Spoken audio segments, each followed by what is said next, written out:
Morning. Happy morning to you, or maybe you're watching the replay. Afternoon. I am coming to you live because I wanted to serve you. I wanted to show up and encourage you. And we all know we should be nicer to ourselves. But how many of us actually activate that? You know, I think we have these great intentions to say, I'm going to be nice to myself. I'm going to start building myself up and speaking kind things and stop self-sabotaging and stop believing the self-doubt and stop being discouraged.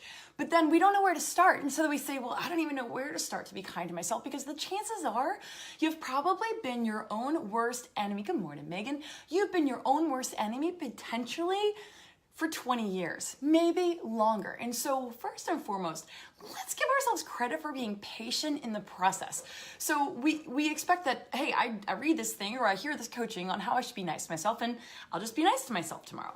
You guys, it's not that simple. It's not that easy. We have to reprogram and rewire a lot of our brain chemistry and brain thought patterns, the grooves. So I want you to be kind to yourself, and just the secret to being kind to yourself is to start being kind to yourself. I want you to set up cornering habits for your life where you say kind and empowering things to you. That's one of the benefits of having mantras. In other ways you can start is to look yourself in the mirror and smile at yourself with the warmth that you would smile at a friend.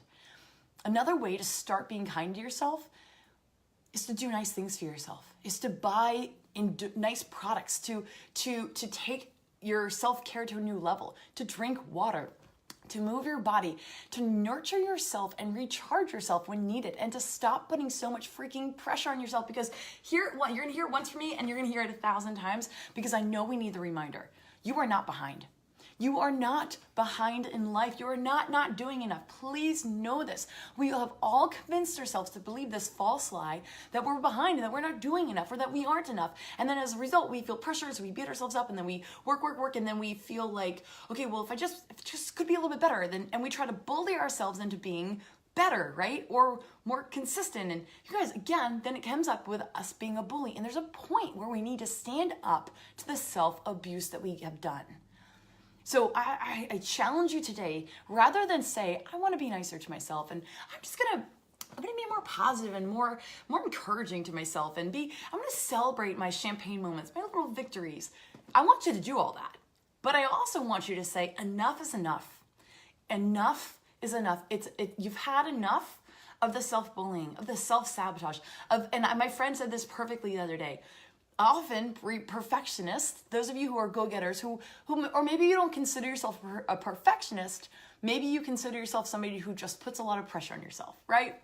Just a lot of pressure on yourself. It's the same thing.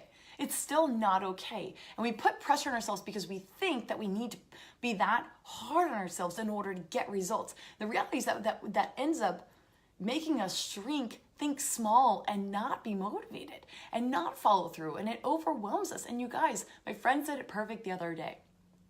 We are professional self-abusers. So are you ready? My question for you is, are you ready to stop being a professional self-abuser? Because when I came up with that realization and looking myself in the mirror and saying, the problem isn't all of these things. The problem isn't me not being good enough and following through. The problem is me being a jerk to myself. That was game-changing for me. And I would challenge you to look at it the same way. Are you being a jerk to yourself? And are you ready to be done with it? And if you're ready to be done with it, and I mean this in pursuing your goals, I mean this in your body confidence, I mean this in whatever element that you find yourself beating yourself up the most, this is where you dig deep and start showing up in a new way. And I have a whole new podcast episode released just like an hour ago on the Confidence Podcast. We talk about one of the secrets to improved body confidence. And I'm going to give you a little bit of a hint. What it is we're talking about how to embrace the space you take, how to celebrate your body, your space, and being in this body that you're living in. And a lot of that is centered around self-kindness. And I have actually a special guest on the show, Sarah Pennell. She's amazing. She's an expert in this area. She's a licensed psychotherapist specializing in eating disorders and body confidence. And you guys, you'll hear it on the episode again. You can get that anywhere you listen to podcasts or directly on my website at trishblackwell.com/288. And we talk about how to not bully yourself, how not to beat yourself up, and how not beating yourself up is one of the keys to changing your patterns about how you see yourself. So, good morning, girls. Good morning, Kimberly. Good morning, Deanna.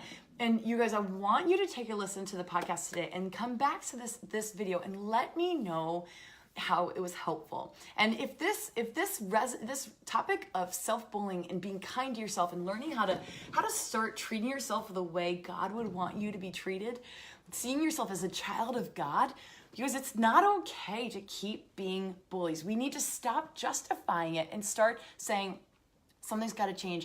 And if something's got to change, I've got to make change. And it's not comfortable. And it's not going to be easy, but it is worth it. And if you need any help in this area, I am here for you. So any questions, if you have any specific scenarios today I could help you with, please put them in the comments. Or if you know you want to take this on a deeper level, reach out to me, send me a message. I have some one-on-one coaching options that are open right now, and I'd love to work with you in that capacity to dig deep, to unroot, to weed out your old thinking, and we plant the seeds of truth. We're going to plant the flowers in your life and in your mind that we want to bloom, because you guys, we can do anything in life based on our choices, based on our thoughts. The power of saying, I'm beautiful, can be transformational. And I want you to stop waiting for other people to say that you're beautiful to believe that you are. I need you to say that you are. And you may not feel like you are. Just start. But just start saying it. Start saying whatever you want to actually activate and live out. Because I literally, you watch how you speak to anyone. And if you speak with kindness, they respond. If you speak coarsely if you're a jerk in like any customer service scenario, no one's gonna help you. If you're kind and appreciative and patient and full of gratitude, you get an amazing customer service. People go out of your way for you. Because it's the same thing when it comes to your own internal dialogue. When you speak to yourself with love, with affirmation, with gratitude, with appreciation, you get that back. Your body responds and blooms. If you are mean to yourself, don't be surprised with the results. We got to stop being shocked that you're good all day, but you're so disciplined and you're mean to yourself, but then at night you might be binge eating or overeating or over snacking. Well, yeah, because you've been a jerk to yourself all day. Your body needs some kind of escape and self-love. And this, by the way, is a whole topic, whole coaching I go through, and I walk you step by step on how to be kind to yourself throughout the day so that you don't overeat and binge eat at night because you've been a jerk to yourself the whole day. That's one of the things I cover in my newly released donut diet. So if you haven't checked that out, please check it out. It's a study course at your own pace, and I'm telling you, it is transformational for teaching you how to break free from this being a jerk to yourself. So especially in relation to emotional eating. So if that's something you struggle with, you gotta go check it out. thedonutdiet.com. I'll put the link in the comments. That is what I wanted to share with. That was what was on my heart today for you. And I would love for you guys to comment below and say one amazing thing about yourself. One thing that you're grateful for. I'd say maybe let's start it with this. Let's say I am grateful that my body can move today. I am grateful for the cool fall weather today. I want you to start your mind with kindness. Did you know that when you wake up in the morning, if you say, "Oh, I'm so tired," you're gonna have a really tiring, fatiguing day.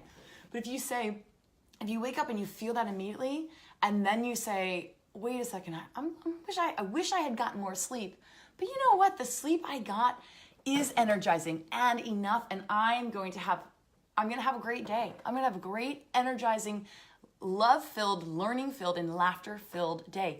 My day is going to be better setting it up that way. Lucretia, so how does one stay positive when you're surrounded by negative people asking for a friend? I love it. I don't care if you're asking for a friend or someone else. We all have that scenario. How do you stay positive when the people around you are negative? You realize that you are in a position to be a leader. You are leading life by example. And I want you, and what you're doing now by listening to something positive like this is what's fueling you and is going to recharge you and prepare you to not get beaten down by those negative people. And I would say in the capacity that you can, set boundaries around the negative people in your life if you can. Also, if you don't want to be dragged down by politics or gossip, walk away from those situations, walk away from conversations, disengage. Megan, I love what you said. You've learned to ignore the downers. And you know what? I think that's a great point. It's just a simple decision to say, I'm not going to let their opinion bother me, because their opinion at this point doesn't matter, because they're not in the space to be thinking clearly. And so I think rather than dwelling on the fact I'm so surrounded by so many negative people, I think it's helpful and empowering to say, this is the fact. And there's a lot of people who talk a lot of talk and complain a lot, and they're exhausting. You guys, they're exhausting. They're energy vampires and happiness thieves. And now I want you to realize, I'm not letting them steal from me anymore. And let them be just, I'm not going to buy into it. I'm not coddling it. I'm not buying into it. And I'm not going to let it affect me. And I have had people in my life before listen, you can't say this to everyone this way. I have relationships with them where I can go, hey, you're not bringing that negativity by me. Like, hey, you're already starting to talk negatively, shut it down. Like, and I'll say that because those are for people who are working on being positive, but they're working on being positive because they've seen that I'm choosing that. And I think the other thing, Lucretia, that I would say is I think a lot of people think being positive is just natural. So I think it would be really encouraging for you in whatever environment you're in to say, hey, I'm being really intentional about being positive. Hey, I'm choosing my thoughts. Hey, I know I'm a little bit bummed out about that new rule or the fact that our paycheck got cut, or whatever scenario, and say, but you know what? It's going to be okay. It's not that big of a deal. And even though I don't feel that way, I'm learning that my reaction is in my control. I think my life changed a lot when I had two people in my life who were saying, these are the books I read, and I listen to these kinds of lectures and TED Talks, and yeah, no, positive thinking doesn't come easily. I have to be intentional about it, because I thought, oh, they're just happy people, everything's easy for them.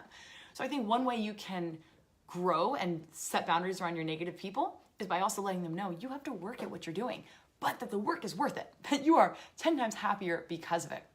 And Megan, I love your input that now you have to ignore. So you've worked on, once you ignore the negative influencers around you, then you have to work on deconstructing your own internal thoughts and your own downers in your mind.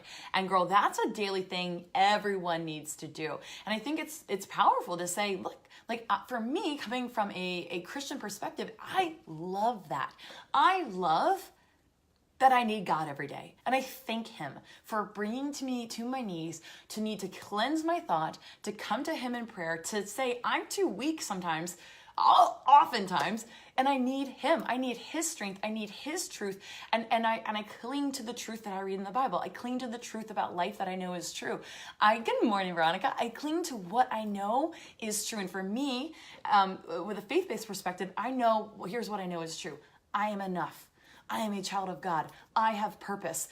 When I don't have the words, God will give me the words. When I'm in self-doubt, I go, it doesn't matter, I'm enough, I'm loved. My job is to love people. It simplifies everything for me and helps me release that inner negativity, those inner downers. Good morning, beautiful Jamie Willoughby.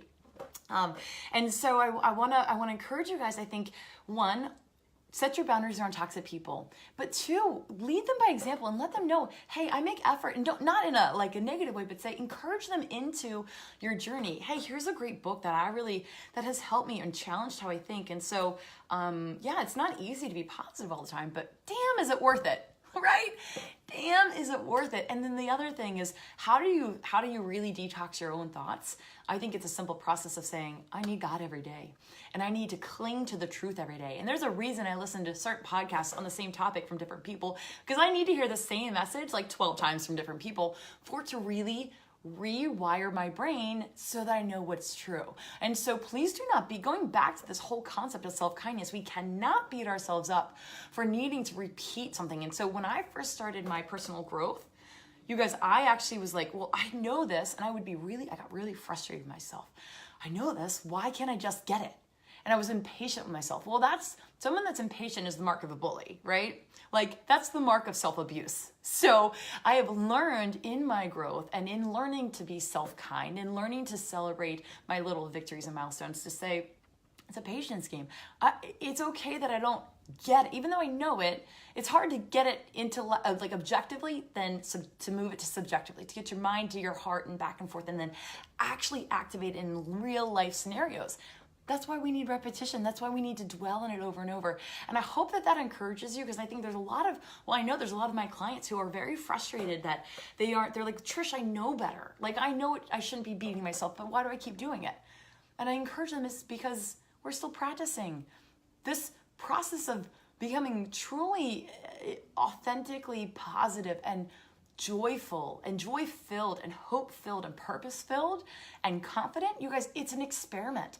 It's not even a destination. It's an experimentation, day in, day out of can I focus on what is true, what is good, what is right, and what will guide me to be filled with light and love so that I can serve the world in a way that matters without getting in my own way, without getting in the way, right? What insecurity does, what self-doubt and what self-abuse, internal mental bullying and being hard on ourselves does, is it keeps us from being able to show up in the world and help others. So for me, that was one of the biggest motivators. I was like, if there's anything that I can do to help others, and the one thing that's standing in my way is that I'm a jerk to myself, and that I want it to be perfect before I help people. Like, I got to get over that. That was really motivating for me to get over so that I could start helping other people. And so maybe that would be a way to go about it if you're feeling stuck in that way as well. You guys, I'm going to close out. I got to get to a little bit of work here, but please, if you know anybody that is really hard on themselves, share this video. If you're hard on yourself and you're just coming in, rewatch, save this, watch for later, make sure you hit see all alerts. And then as far as being kind to yourself with your body and how beautiful you are, I need you to listen to this week's podcast. It's episode number 288. Again, I have psychotherapist, expert on body confidence, body image, Sarah Pinnell, on the show, talking about how to love the space you take up. Body diversity, body beauty, and seeing yourself with kindness, even if you feel like, I don't even know where to start with that. That is what we do. Megan, thank you for sharing. Thank you. You are amazing. And you guys, the other things I referenced in this show, whatever this is, this live, were the donut diet. The donut diet is my emotional eating solution for anybody who's struggling with beating themselves up over what they eat or about what their body looks like. Go check it out, thedonutdiet.com. I'm here if you got any questions. And if you know you need to go deeper, reach out. We can do some one-on-one. I'd be happy to help you retrain your thoughts in a way that really changes your life. I love y'all. Thank you for hanging out with me this morning, having some coffee. And here in Virginia, it's this like gorgeous, crisp, cool fall day. I'm like, this is what fall is worth. If you guys want to see the cutest thing in the world, you know what? I'm going to attach it to the video. You've got to see my son walking to school this morning. It's on my Instagram stories. So if you're not hanging with me on Instagram, I'm going to put it here for you to see because it's like, it's too cute. He's got this little, he's got his suspenders on, his hair's gelled. It'll make you smile. So with that, I'm leaving with a smile, and I'll see you guys very soon here on my Facebook page, and I'll hang out with you hopefully on the podcast today, episode number 288.